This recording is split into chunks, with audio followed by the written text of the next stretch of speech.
It's time for the final episode of Home Truths Behind the Headlines. Home Truths is a book that Alfredo and I have written.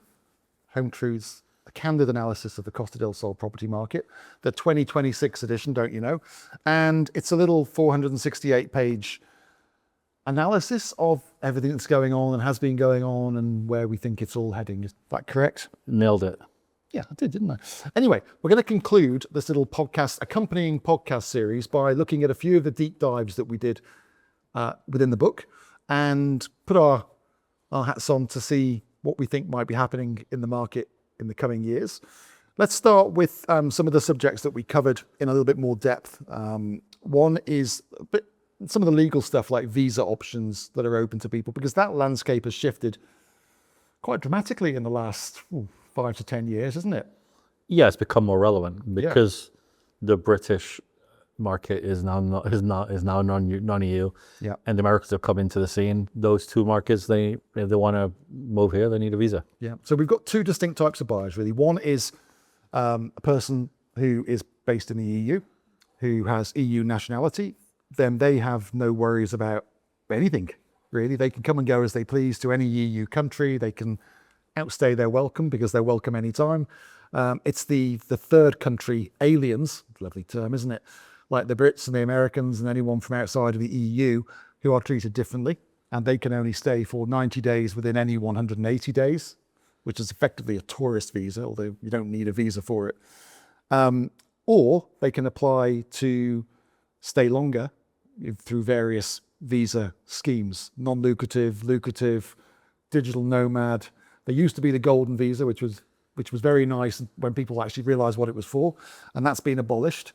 So, like you say, I think people, if they're outside the EU and they want to make more of a permanent move to Spain, they just have to think about how they're going to do it. They need specialist advice on the best way of doing it, and nothing is impossible. It's all very, very doable, but you just need to plan ahead, don't you? Yeah, I think exactly what you just said. There are visa options available for all scenarios, for retirees, non-retirees, etc. You just need to surround yourself, like we've been saying all along, and I think we say it in the book a bunch of times, you need to get yourself a decent team around you, an agent you can trust, a lawyer that you can trust, that has local knowledge, understands everything to do with this, and then we got to go for finance, a mortgage broker. Those are that's the trifecta, isn't it? Yeah. In terms of, most buyers, or half the buyers, are non-residents anyway. Mm-hmm. And really where it gets a little bit more complicated for buyers that are looking to, with established residency, and that's where they do need to really do their homework first, is in the tax implications. Yeah, that's where it's a little bit more complicated, isn't it? Exactly. We're not going to give advice on this podcast, but we do go into it in a bit more depth in the book. But I was talking to Miguel Manzanares, the very well-known lawyer, the other day, and he said basically, to cut it all down, you basically got to decide, am I going to pay tax in Spain or not? Am I going to fully commit to Spain, or am I just going to hang back on the sidelines? If you're going to hang back on the sidelines and pay tax elsewhere, then you're not going to get as many benefits. So you're going to have to watch how much you can come and go. If you're paying taxes here and you're committed and you're living here, then of course, we just need to plan accordingly and see how you can get here, how you can stay here. And it's all very doable. Yeah, I think the takeaway for me to a potential buyer would be, as well-intentioned as and informed as your agent might be, they are not a lawyer, and they shouldn't be used for tax advice. Yeah, I think there's a lot of things that is said with, like I say, good intentions about what constitutes a tax resident, and from my knowledge, it's a little bit more complicated than that. Mm-hmm. So you could have a situation where you think you're not liable to become a tax resident, but you are because your kids are at school here and stuff like that. So really what we're saying is, speak to a professional. Absolutely. Totally doable. With the right advice, it can be painless. With the wrong advice, it can be a nightmare, but that applies to anything. You mentioned it earlier, the mortgage market, which again is ever changing depending on the what's going on in the world. And we had some great help from Mark Elliott on this, so thank you, Mark. The mortgage market, again, is different for residents as it is for non-residents. For residents, because you're here, you're traceable, people can come after you for debt. They tend to get better deals. So if you're a resident buying a property in Spain, you'll get, I think, up to about 80, sometimes even more percentage on the value of your property. But if you're a non-resident, then normally the maximum a bank will lend is between 60 and 70% of the value of the house or the purchase price, depending on which is the lower, not the higher, as it used to be back in the fund days.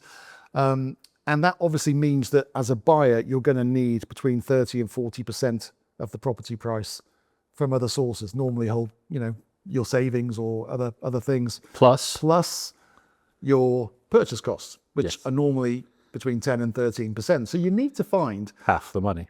Pretty much half the money. And that's what we tell people. If you haven't got half the money, then it's not happening. And the 70% for non-residents is like best case scenario that you get it, and you're probably not going to get as good a deal as you would go if you went for 60 or 50 or something lower. So if you don't need the mortgage, I think it is worth looking at a mortgage anyway. Yeah. Because it's cheap money in inverted commas. Yeah. For a lot of foreign buyers, such as the Americans, don't even know they can get a Spanish mortgage. They kind of assume they might not be able to. Yeah. If they are going to get a Spanish mortgage as a North American, my suggestion would be to definitely get a mortgage broker. Oh, for sure. Because if you try and go into like your local bank branch and speak to Miguel at the counter, you got no chance. You are going to have a long, painful exercise. And then when you start producing all the documentation and the different tax things, you would think that they know what they're looking at, but not. And also, they may well tell you that you can have something, and then after 3 months of paperwork, find out that the computer says no. Yeah. So get a broker. They charge a fee. It's well worth it. You're going to get the best deal available. They're going to go to all the banks. They know what paperwork you need to submit. They know what banks are friendly with which nationalities and which currencies. Exactly. I think one thing also that people ask a lot about mortgages is what countries are blacklisted. And as to my knowledge, it's not so much of a country being blacklisted, although sometimes they do put sanctions in. It's more to do with the currency that the money's in. So if you're in the U.S. earning Russian rubles, you could struggle. But if you're in Moscow and you're in dollars, you might be okay. So that's the thing to bear in mind. Absolutely. And I would totally back up what you just said about mortgage brokers. I mean, I live here, been here 25 years. I work in the business, and I still use a mortgage broker if I want a mortgage, because although I've got a nice relationship with my bank, I'm self-employed. And I know my bank probably isn't the most commercially aware. So I'm probably best dealing with another bank when it comes to getting finance. So definitely, you're absolutely right, everything you've just said there. But mortgages, they're available, but you've just got to be careful. And again, use experts. The other areas that we cover, a couple of other areas, the advent of institutional investment here on the Costa del Sol and build to rent concept, which I know is something you haven't been involved in too much, but I've had quite a lot of experience in the London market and what's happening there. And build to rent is a huge thing. What is it? It's basically where developers, instead of building a block of apartments to sell, they'll build it to rent. So they already have the units allocated. So it's a great source of effectively sales activity. It means that they're diversifying their end user. And when you've got a market like this, where it's quite transient, where you've got a lot of digital nomads and stuff like that, and a lack of good stock on the long-term rental market, the build-to-rent concept becomes much more attractive for the stakeholders in all parts of the process, really, because there is a lack of stock. There's a lack of stock where, say you've got a Google or an Apple or someone who's going to employ 500 people here, but they need to house their employees in good quality accommodation, ideally with like-minded individuals. This is a great concept. I don't think it's a concept that's going to take over the market, because there simply isn't the massive demand for it, but there is a growing demand, and I think it's going to become a thing. And it hasn't been so far, but I'm seeing bits of it happening near the Malaga Tech Park, and also there's talk about it coming further down the coast. I don't think it's going to, I think unless you went looking for it, you probably wouldn't see it, but I think it is something that's going to come on the horizon, and it's discussions that are happening. So Alfredo, let's get our crystal balls out, because I know that's what the viewers and watchers have been waiting for. Obviously, we've got a few things going on in the world at the moment that could provide opportunities or could provide some curveballs in terms of our, saying balls a lot, aren't I? You're saying balls a lot, yeah. So what things could slow it down? What things could be our headwinds moving forward that we can see at the moment? Anything spring to mind? There's always headwinds. There's certainly global headwinds at the Yeah. moment. So nobody likes a war, Yeah. nobody likes inflation, nobody likes rising interest rates, and we've kind of got all those things at the moment. I mean, the sort of things are like you got to separate global from local. Yeah, Right. So global, who knows, right? And it was global. I think we said in the last podcast, it was global. It's global. Yeah. You know. Yeah. The question is, what could Spain do to kick themselves in the teeth and hurt themselves, or what could happen here? And there could be that they start giving out mortgages willy-nilly like they did the first time around. I don't think so. I don't think they can do that. Yeah. It's unlikely. Some of the things, the populist noise coming from the central government about banning non-EU, non-residents from buying, if they actually did that, that could affect it. Half the transactions, more or less, are to non-EU, non-residents. That would be a populist measure, wouldn't it? It would be a complete knee-jerk reaction. That we've talked about tourism, didn't we? And within that, this kind of foreign investment argument, I think there's got to be a balanced view, hasn't there? There's got to be local and national policies put in place and implemented that protect the local population without preventing the much needed foreign investment into Spain. Yeah. But I think just answering the question then, I think so central government stupidity could have an effect. Some issues to do with the bank stop lending, that's always what affects things, even though particularly in the high end here, the majority of transactions are cash transactions. So it doesn't really affect everywhere here, but affects other things. I think what we've lost here in Costa del Sol is we've lost that speculative market, which was what caused the problem during the financial crash. Well, and 100% mortgages. Yeah, exactly. Two non-residents. People just throwing the keys back and saying it was crazy when you think about it. Yeah. But now, the banks have got sufficient leverage on properties to claw stuff back if needed. So I don't think there's a liquidity issue, and I don't think there's an overlending issue. I think I would wrap it up from my perspective, being that with everything I know right now, there is nothing to suggest that anything's going to be a problem in the next few years. Doesn't mean it can't, but there's nothing.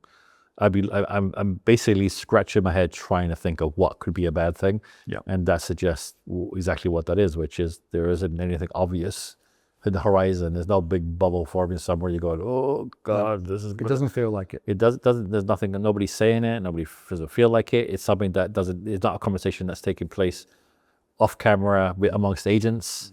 The kind of pains in the market are amongst agents themselves, too many agents, that sort of thing. But that doesn't really make any difference to the buyer. So I think I started saying that about 2 years ago, saying that the market was very stable. We probably not reached a peak, but we certainly serviced that post-COVID glut.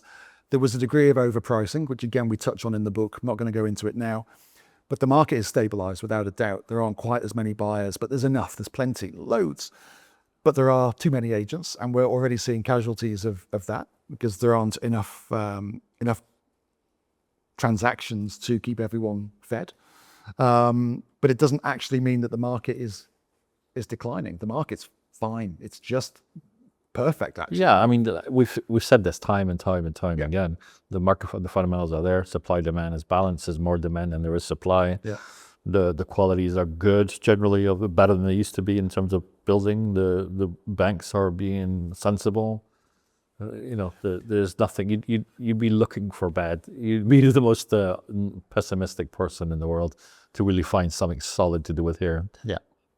Other than external factors, who knows? I think, just to wrap up, I think this book and this accompanying podcast, it was never about hype, and it was never about selling. It was never about selling properties or books, really. It was just about putting things in context, wasn't it? And I think what we've tried to achieve is just to provide some balance based on experience and based on our real world knowledge of what's happened before and what we think is going to happen in the future. And it was to elevate the conversation, really, wasn't it? It was just to get people talking about the market in a sensible, professional way, rather than just headlines in a red top. Absolutely. I think that it is what it is would be the subtitle that I would choose to the market here. The rest is just hot air and wishful thinking. Yeah, both positive and negative. So I think we should run a poll of next year's edition, 2027, which I hope you're already working on, by the way. I am. How many pages will it be? That's the question. Well, what should we offer as a prize? Because this is 468 pages. I reckon next year will be the same. I think we're going to probably lose some pages. It'll be the same book. The same book with a different number on it. I think we'll probably thin out some of the areas and add some bits and pieces. I would, because I'm a stats guy, I think we'll probably add quite a lot of more stats.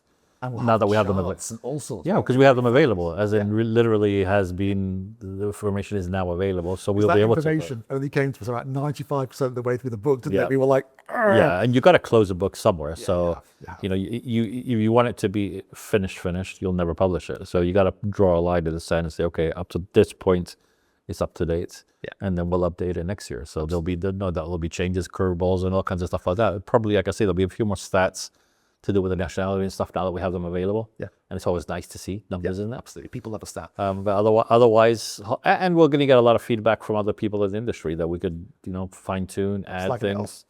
Oh, but it's if anybody has a view on something that we could do better, or that we've missed a whole part or point on something, let us know. We want this to be useful, this is not an ego trip. And that's the key. I think it's we want this to be a reference guide for anyone who's thinking of buying, selling, investing, or working in the Spanish property market. We want this to be the place that you turn to. Yeah, So it's you a look reference. you dip in and out of it. My sister bought it the other day. She said, "You know what? That was a really good book." And I was like, "Yeah, of course." She said, "But it was great because I learned so much, and I just dipped in and out for a week." And she said it was just great.